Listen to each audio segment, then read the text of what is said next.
I think it's a grand and glorious thing that Skyfall is coming out on the 50th anniversary of Dr. No, because it is a movie that is about who James Bond is in a modern world. And that, I think, is the secret of the success of the entire franchise. Barbara Broccoli and Michael Wilson and Cubby Broccoli have been very brave about letting him exist in his world. People say, if it ain't broke, don't fix it.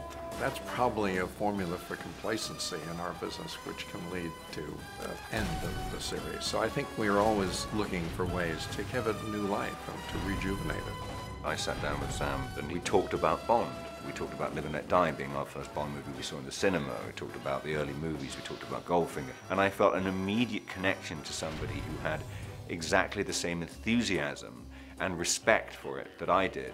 This began before I was born, you know, so people have a life's experience and relationship with the character, with the franchise. Everybody you ask has different memories and favourites about the Bond films. With each film you try to create something special. But they started with Dr. No, and they set the bar very high. There was a mixture of sex and violence, which I think at the time hit a nerve in audiences, i.e. that they liked it. But my mother disapproved of Bond to the extent that she had my father tear up a copy of The Man with the Golden Gun. 50 years is a long time for any series of film. I remember going to see the first one at the cinema.